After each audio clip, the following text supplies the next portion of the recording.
Scène 1. Transmission. La politesse m'a été transmise par mes parents quand j'étais petite.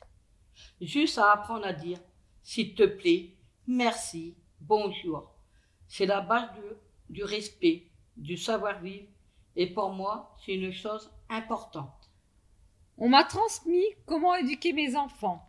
Je leur ai appris la politesse envers les autres, à rendre des services aux gens, à les aider pour faire leurs courses ou quelques petits travaux, car moi, on me l'a transmis de cette manière. Mon père m'a transmis les valeurs de la vie. Il m'a expliqué comment bien se tenir en société, les règles de politesse, ce que nous avons le droit de faire ou ne pas faire. Ce sont des valeurs qui me servent tous les jours. Respecter la liberté et les opinions de chacun, quel que soit son milieu et son appartenance. Mon père me dit souvent, ne fais pas aux autres ce que tu ne veux pas qu'on te fasse. J'ai donné naissance à 9 enfants. C'est tout ce qu'il y a de mieux dans ma vie. C'est de la joie. Parfois, il y a des hauts et des bas. Mais c'est tout ce qui compte pour moi. Ça m'a été transmis par mes parents. Je suis d'une famille nombreuse et c'était une joie d'être élevé avec mes frères et sœurs. La transmission est une rose au parfum envoûtant qui nous donne confiance. Une liane qui permet à Tarzan d'aller d'arbre en arbre. Hein? Quoi? Ma mère m'a transmis la passion du tricot. Elle m'a expliqué les bases, les points. Je peux faire des pulls pour toute la famille. Je le fais pour le plaisir. À une époque, on m'a même contacté pour faire des pulls dans un magasin de laine. Et récemment, j'ai transmis ma passion à ma nièce. J'aurais aimé qu'on m'apprenne le patinage, car c'est un sport que j'admire beaucoup. Voir les danseurs voltiger sur la glace, voir comment ils se réceptionnent lorsqu'ils retombent, leur joie d'être sur le podium quand ils gagnent une compétition. J'aurais voulu être majorette, le lancer de bâton, la danse, la musique, le défilé de groupe.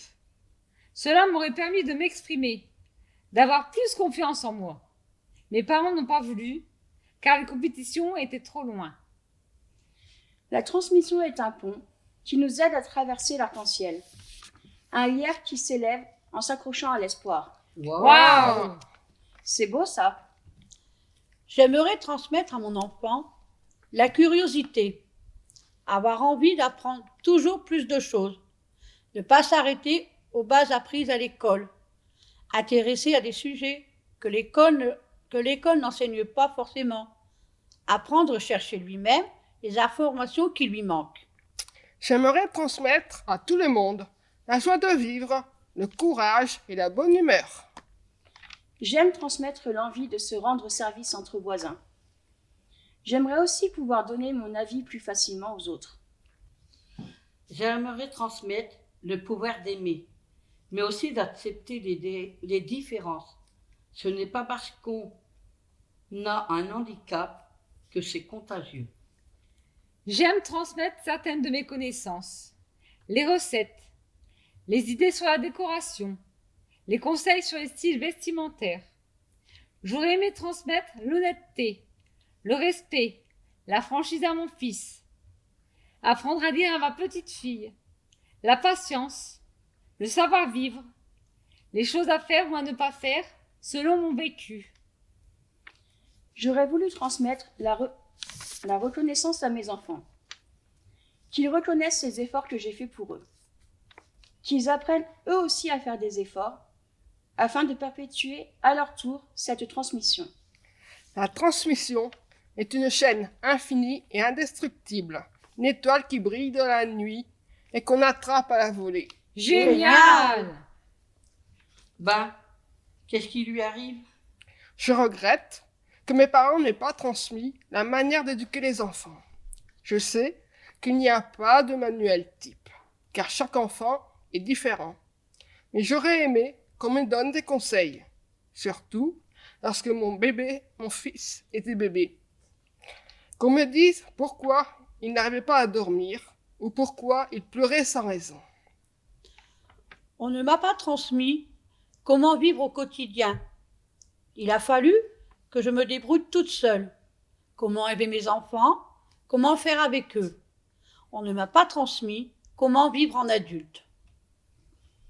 J'aurais aimé qu'on me transmette d'accepter les maladies, qu'on m'explique comment les comprendre et pourquoi cela arrive, même à des gens qui ont une vie saine. La tristesse d'apprendre que son propre enfant a une maladie neuromusculaire sans savoir le pourquoi du comment. Que faire pour lui expliquer avec les bons mots, les mots qu'il puisse comprendre? On ne m'a pas appris à aimer. Je l'ai appris toute seule. On ne peut pas être heureuse sans amis, sans amour, sans retour. Pureté, clarté, éclat, brillance. La transmission est une mine de pierres précieuses dont on espère se faire un collier. Un pigeon voyageur qui ne peut pas vivre sans la colombe de la paix. Oh là là! C'est beau, mais passons à l'autre sujet, le refus. Scène 2, le refus.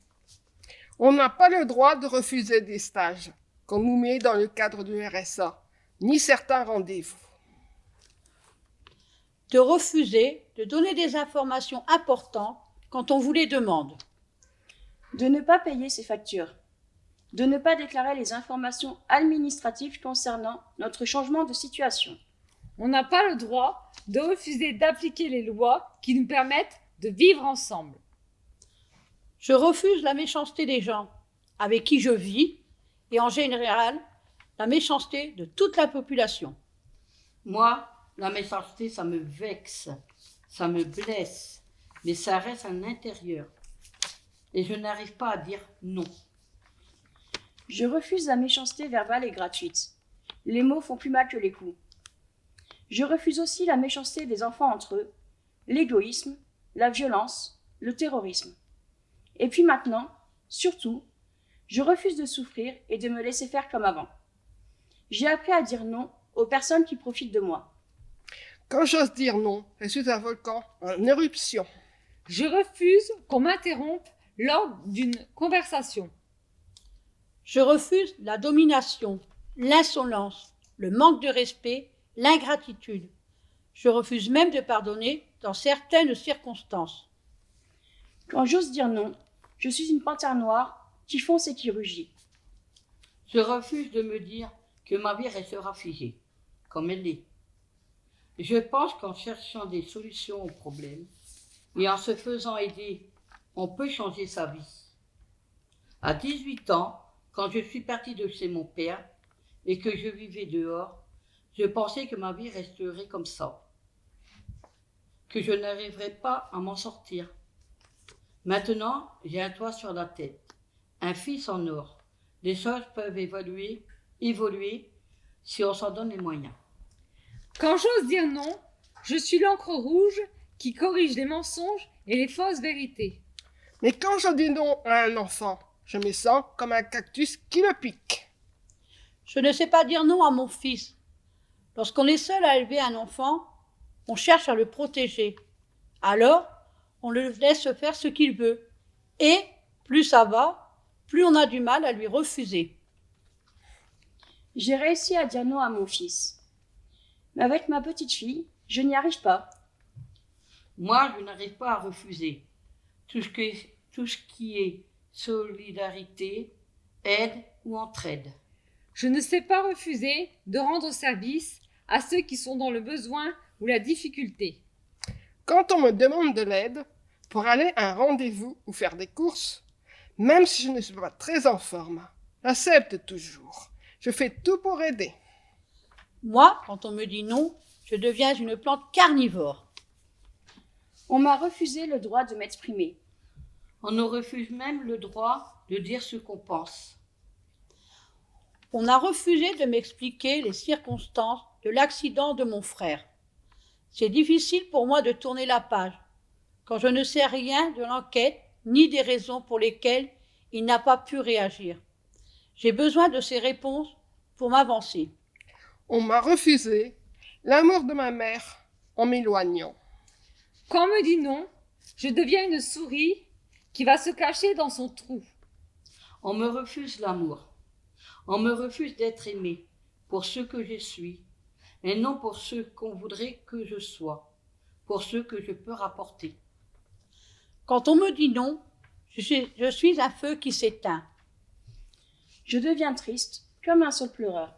Comme un désert de pierres grises. Scène 3, conclusion. Au bout du compte, on s'aperçoit que transmission et refus sont liés. Et interagissent ensemble. On a besoin de dialoguer. Et de s'écouter. Grâce à ces échanges, on espère trouver un équilibre. Même si c'est parfois difficile. Mais on y arrive avec de la bonne volonté. Et vous, messieurs, dames, qu'en pensez-vous?